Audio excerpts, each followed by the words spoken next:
Hello बच्चों, let's see the question. Question says find the vector of magnitude 6 which is perpendicular to both the vectors a equal to 4 I cap minus j cap plus 3 k cap and b equal to minus 2 I cap plus j cap minus 2 k cap. So the key concept for this question is our key concept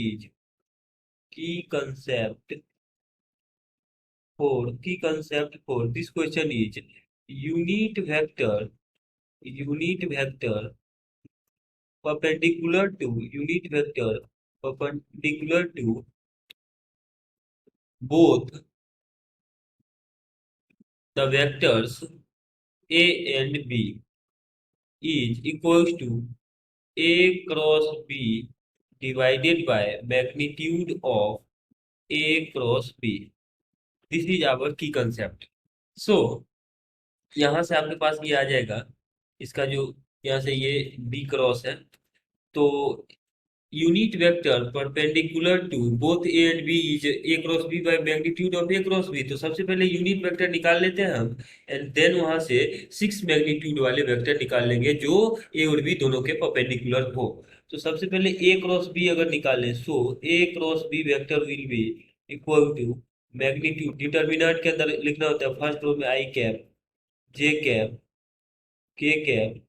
यहाँ पे first row में second row में एक के ए vector के components के coefficient लिखने होते हैं, दैट इज 4 -1 3। और थर्ड रो में बी के आ जाएंगे, तो -2 1 एंड -2। इसको सिंप्लीफाई करते हैं, so this will become I cap multiplied by this multiplied by this minus this multiplied by this करना होता, तो ये आ जाएगा 2 - 3 minus J cap multiplied by, और ये आ जाएगा -8 माइनस माइनस प्लस का 6 ऐसा, और प्लस का के कैप, और ये आ जाएगा आपके पास 4 माइनस और 2 -2 × -1 that is 2। After simplification a cross b will become, तो ए क्रॉस बी का वैल्यू कितना आ जाएगा, ए क्रॉस बी का वैल्यू आ जाएगा माइनस आई कैप, और यहाँ से आ जाएगा आपके पास प्लस का 2 जे कैप, प्लस का 2 के कैप। तो ये आपके पास आ गया ए क्रॉस बी वेक्टर। तो यहाँ से अगर हम इसके मैग्नीट्यूड की बात करें, तो magnitude of A cross b will be, तो ये आ जाएगा आपके पास √1 का स्क्वायर 1 प्लस 2 का स्क्वायर 4 प्लस 2 का स्क्वायर 4, तो ये आ जाएगा √9, और √9 का वैल्यू आ जाएगा आपके पास 3 के इक्वल।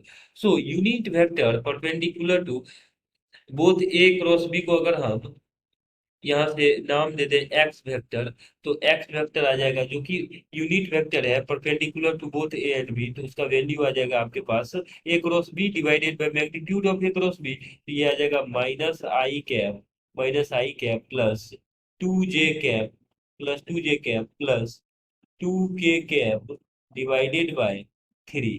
तो ये आ जाएगा आपके पास यूनिट वेक्टर। नाउ तो हमें कैलकुलेट क्या करना है, we have to calculate a vector having magnitude 6, so therefore our required vector is equal to, अगर हमने यूनिट वेक्टर निकाल लिया तो 6 मैग्नीट्यूड का वेक्टर क्या आ जाएगा, 6 मल्टीप्लाइड बाई यूनिट वेक्टर, तो ये आ जाएगा 6 इंटू यूनिट वेक्टर, तो हमने कैलकुलेट किया है आई cap plus 2 J cap plus का 2 के कैप प्लस का 2 के कैप डिवाइडेड बाय 3। तो ये हमारे पास यूनिट वेक्टर था और उसको हमने 6 से मल्टीप्लाई किया। इसको सिंप्लीफाई करते हैं, ये आ जाएगा 2 times this, so after simplification this will become -2 I cap plus 2 J 2 × 2 that is 4 J cap, और प्लस का 4 के कैप प्लस का ये आ जाएगा आपके पास 4 के cap. This is our required vector which is perpendicular to both A and B and having magnitude 6। तो यही हमारे पास इसका आंसर हो जाएगा। Hope that you understood it well, best of luck।